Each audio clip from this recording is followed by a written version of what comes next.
Hey guys, it's Tegan, and today I am going to be talking about invisible disabilities.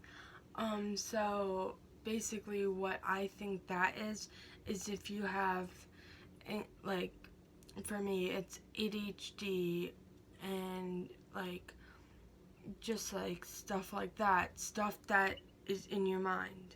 Like, for me, dyslexia and dysgraphia, like something with my mind and my like motor skills will not allow my hand to write small, and something just disconnects like with all of that. And yeah, and for me and for a whole lot of people, like, I just feel like that it's harder for people to like get through because they don't, like, they just know that they have these things about them that any normal, like any person walking down the street and looks at you, and you don't, like, you don't look like you have a disability. Like some disabilities, I'm just using this one as an example, like Down syndrome, you can tell that they have that. And sometimes it might be less than others, or it could be more. It's a spectrum. And from like the spectrum, there's highly disability, and in the middle there's like kind of disability, and then there's like people who don't really like, who have like a disability, but it's just like on like kind of not the lowest scale, but just like the like minimal. Like they don't look like they have one. They don't sound like they have like a certain speech like thing, like stuff like that. And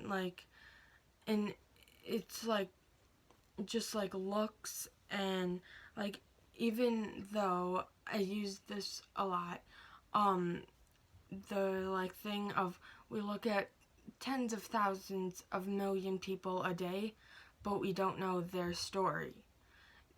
They, like, they could have a serious like thing where it's like they could have ADHD, they could have PTSD, they could have bipolar syndrome, bipolar disorder, syndrome.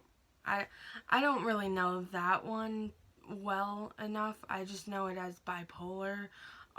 They could have depression. They could have just a bunch of different things going on in their life.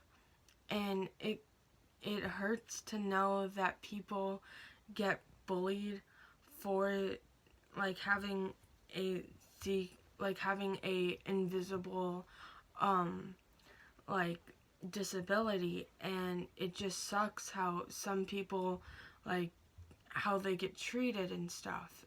And it just, and it's hard to know how that feels, about like having a disability and someone not realizing that I do have a disability. Like, and like, even though like I'm having a conversation or doing stuff like that, it just doesn't click. Like, it doesn't click in their mind that like I have a disability. Some, like, my whole family knows that I have a disability and I'm adopted. Like, and it's just like that. Like, some people who are my friends, like, I don't tell them until I really like get to know that person, because if I tell them and they just don't like understand what that means or how that affects me, it then it just turns into a like thing of like, oh, you're not my friend anymore, or you're not like this. and just that fear just, like, it hurts, but yet sometimes if you shut the front door in front of your own face and you leave it closed and there's no other way out, you think that, but you gotta find another way. You gotta find just a window or the back door or crawl out of an attic. Like, go up to the attic, find it, like, a place, and just get out of there. Like, and I know it might be hard, but just, you gotta try. And if it doesn't work that time, try it again. Just keep trying and keep trying to do your greatest in life. And I know that you and a whole ton of people are going to go far in life. And that's what my whole channel is about, is trying to be positive and uplift and just share some life stories and stuff, and share my life stories and everything. And if you're wondering why I've been looking down, I've been playing with this.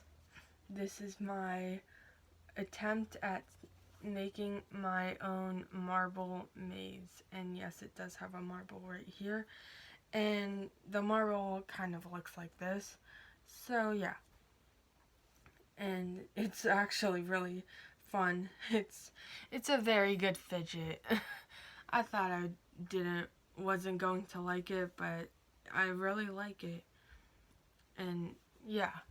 So, bye.